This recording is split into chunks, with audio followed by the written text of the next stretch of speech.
You see me way more than you actually see me. Why is that? Since its origin in 1997 with 6degrees.com, social media sites have enabled us to keep up with our friends, families, and associates without actually having to deliberately reach out.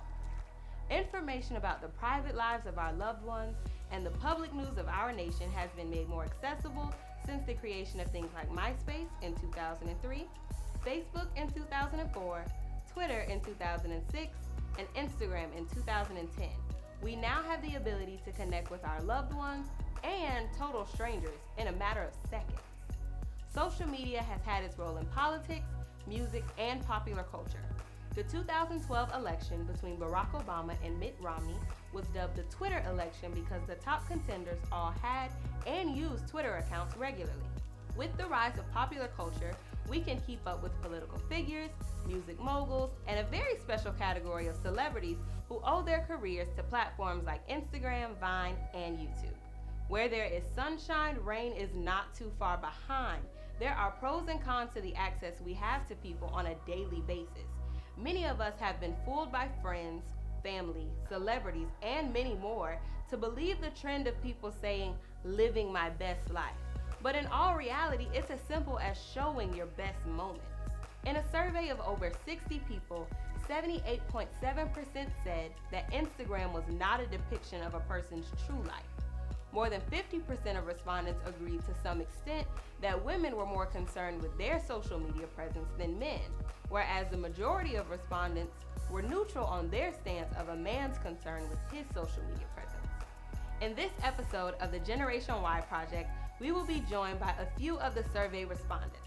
Onyx Franklin, a 21-year-old graduating senior from Quincy, Florida. A trio of sisters, Ikea, 20 years old, Kaya, 16 years old, and Zizi, 15 years old, from Tallahassee, Florida.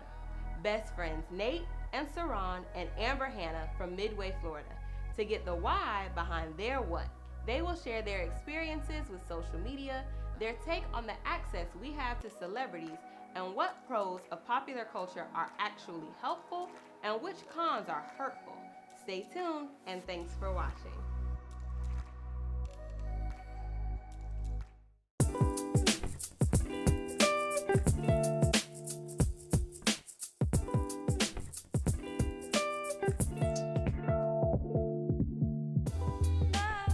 She think it's crazy that all we do is look at ourselves and take pictures. And it's just like, why do you take so many pictures of yourself? It hurts my communication skills. Like if I'm in a place where I don't want to be, so I can avoid communicating, I'll just be on my phone. Even on campus, you don't want to communicate, you put your headphones in, you just start scrolling just to make yourself look busy.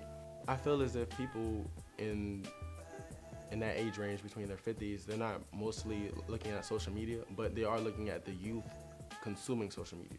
Don't let the likes determine your level of confidence.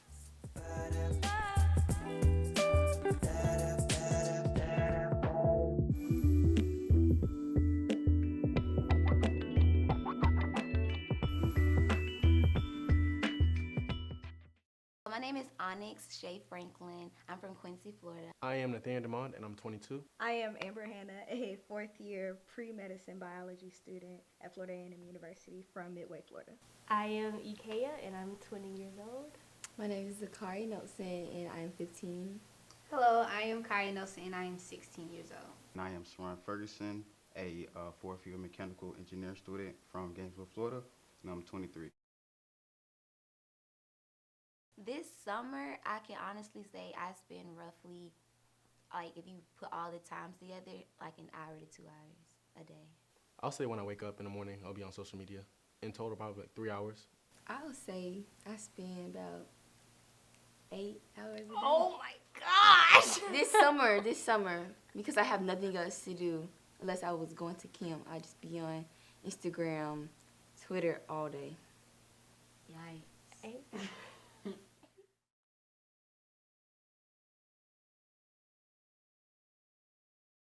Disadvantage, without a doubt. With social media comes more bullying, more harassment, more cyberbullying, and cyberbullying is one of the #1 killers when it comes to things of that form. And when you grow up with social media, you don't have that pre-shield to know that you are beautiful no matter what social media says. Because normally, if you post something and you get 20 likes, you think, oh, maybe this picture's ugly, while before you was like, girl, you look good. So I feel like if you don't have that pre-shield from your parents, like the people that you're surrounding with, and you can just go straight to social media to all of those bullies behind the phone, it could be very cancerous. I think young kids are at an advantage being exposed to social media at a young age, because there's things that growing up I really didn't see through social media. I thought the world was a microcosm, but the world is bigger than I think it is or thought it was. I think a problem that we have in our generation now is that younger people literally want to chart their every move and let everybody know what they're doing at all times. And as I think that social media should literally just be used to show your best moments. Everything doesn't have to be announced. You don't have to show your whole life on social media. I agree also. I feel like a lot of things that are personal shouldn't be on social media. I feel like if you have a post, if you wouldn't even show your parents that post, don't even, put it on social media. I feel like a lot of bad things, kidnaps, hurts, things like that basically came from an easy post saying I'm at this location, I'm with this couple group of people, and then things happen from there.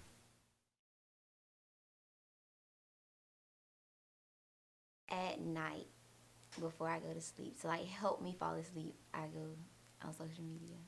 Why do you think it helps you fall asleep? It doesn't. It more so keeps me up longer because it's just like, oh girl, did you hear about this? Or, oh girl, did you hear about that? So it's like a continual process. So I don't go to sleep till like 2 and 3 o'clock in the morning sometimes, but I don't be sleepy, so what else am I going to do? Yeah, right before I'm going to sleep, kind of like a wind down. How does Instagram help you wind? It's just like a casual scroll, like, okay. I don't know. It's just like a relief, like something interesting to do. Then you turn your alarm on and then you go to sleep.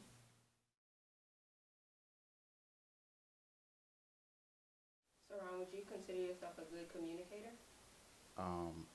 No. Do you think social media helps or hurts your communication skills? I feel like it hurts my communication skills. Times where I feel like I don't want to communicate, I just get on my phone to kind of prevent it. So, yeah. I can definitely agree with what he said as far as, like, if I'm in a place where I don't want to be, so I can avoid communicating, I'll just be on my phone.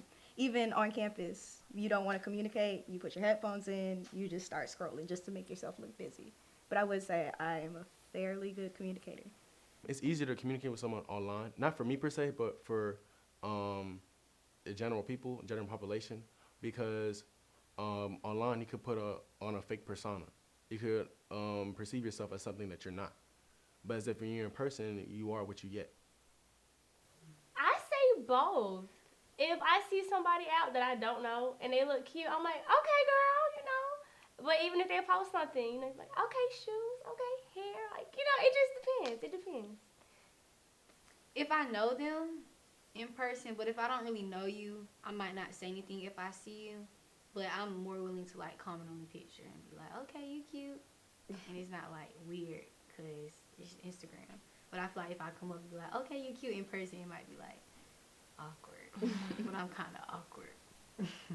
It's easy to translate what you're saying through text because you have all this time to sit and contemplate or to go back and erase this or to go back and add that. Whereas if you're in person, people don't want to just hear you constantly saying, or staring at them repetitively and not saying anything.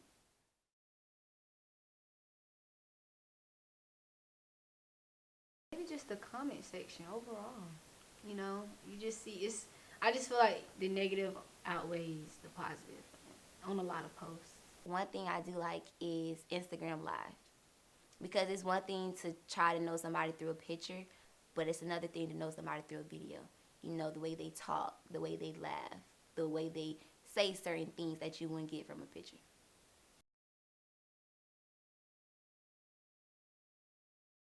I would say display what you want, but don't display everything. I feel it would change a lot of thoughts and mindsets going into using social media as to what people post and how they express themselves when it comes to social media?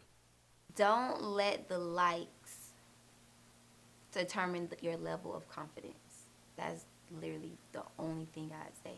Don't let the likes determine your level of confidence.